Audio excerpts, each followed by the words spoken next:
Nah, sudah. Assalamualaikum warahmatullahi wabarakatuh. Di sini akan menjelaskan materi tentang Five Inference Qualitative Studies dengan dosen pengampu Ibu Ratna Farwati. Next. Baiklah, untuk materi yang pertama akan disampaikan oleh saudari Fadia. Kepadanya dipersilahkan. Baik, terima kasih moderator. Di sini ada daftar pembahasan. Ada 5. Yang pertama, sebuah studi naratif. Yang kedua, sebuah studi fenomenologis. Yang ketiga, a grounded theory study. Yang keempat, sebuah studi etnografi. Dan yang terakhir ada sebuah studi kasus. Baik, yang pertama di sini ada sebuah studi naratif. Ini adalah kisah seorang siswa imigran Cina, Ai Mei Zhang, seorang siswa kelas 7 dan 8 di Bayside School di Toronto, Kanada. Ai Mei dipilih untuk dipelajari oleh peneliti karena dia dapat menginformasikan bagaimana identitas etnis dibentuk oleh harapan dari sekolah dan gurunya, teman-temannya di sekolah, dan di rumahnya. Dari analisis tematik dari data ini, penulis menyajikan beberapa saling bertentangan ketegangan dalam persahabatan karena Aimee menyembunyikan bahasa rumahnya di sekolah karena dipandang sebagai penghalang untuk menerima bahasa Inggris. Nah, di sini fitur-fitur yang menentukan dari studi naratif seperti yang diperkenalkan dalam bab 4. Yang pertama, peneliti mengumpulkan cerita dari satu individu. Yang kedua, peneliti membuat eksplisit sifat kolaboratif. Yang ketiga, peneliti memilih untuk fokus pada pengalaman individu. Yang keempat, peneliti membentuk basis bukti informasi.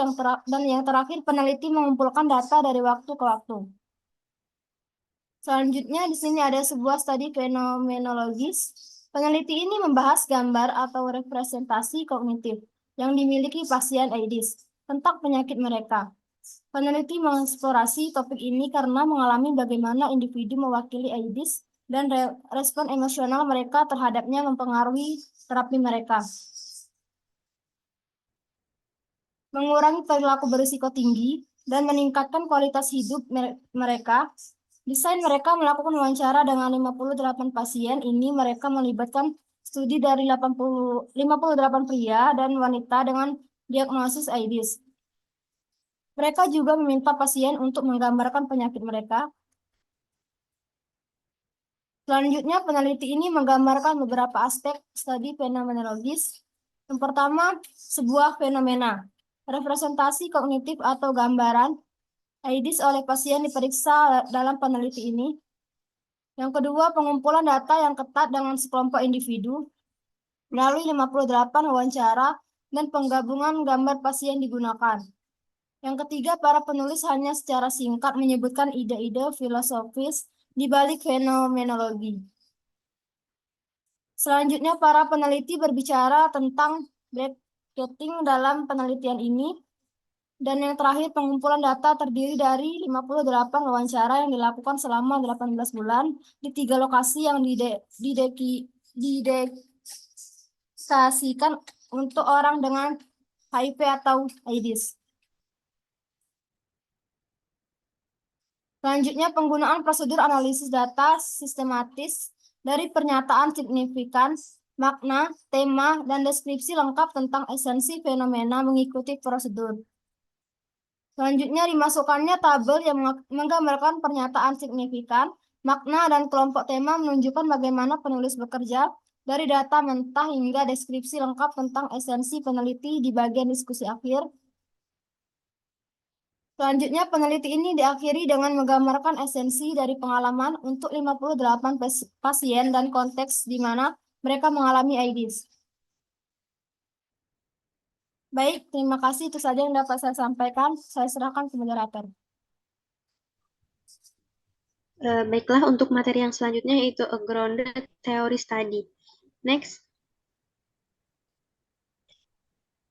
Teori grounded study, grounded theory ini berusaha mengembangkan teori wanita Afrika menjelaskan jalur menghubungkan faktor-faktor kunci sama dalam integrasi aktif dalam mereka. Tujuan ini paling pada teori karena kurangnya pengetahuan mengenai faktor-faktor spesifik dan hubungan yang terdiri dari proses evolusi perilaku. Data ini dianalisis menggunakan pendekatan Strauss dan Corbin. Next.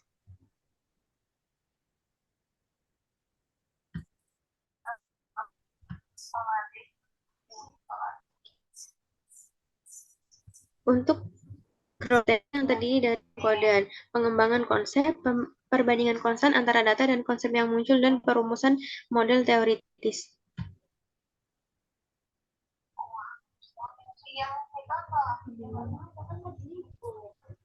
Yang selanjutnya yaitu sebuah studi etnografi. Studi etnografi ini menggambarkan nilai-nilai inti dari gerakan strike yang muncul di pantai timur Amerika Serikat dari subkultur punk awal 1980-an. Gerakan ini muncul sebagai tanggapan terhadap kecenderungan nihilistik subkultur punk terhadap penyalahgunaan narkoba dan alkohol dan seks bebas. Penulis menggunakan metode etnografi pengumpulan data, termasuk berpartisipasi dalam gerakan selama 14 tahun dan menghadiri lebih dari 250 pertunjukan musik. Mewawancarai 28 pria dan wanita dari sumber data ini, penulis pertama memberikan deskripsi rincian tentang subkultur, misalnya slogan, lirik lagu, dan penggunaan simbol X. Deskripsi juga menyampaikan perpaduan antara perspektif konservatif, fundamentalisme agama, dan pengaruh progresif dalam mengekspresikan diri. Next.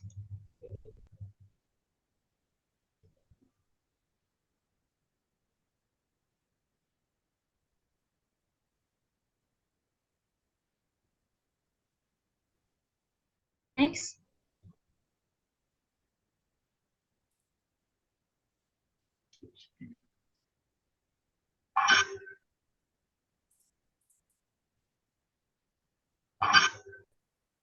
Yang selanjutnya itu sebuah ini reaksi kampus terhadap insiden pria bersenjata di mana seorang menembakkan pistol ke teman-teman sekelas. Dalam ini, kami mencoba mengikuti struktur studi kasus Lincoln dan Gubah yang tadi dari masalah, konteks, masalah, dan pelajaran. Next.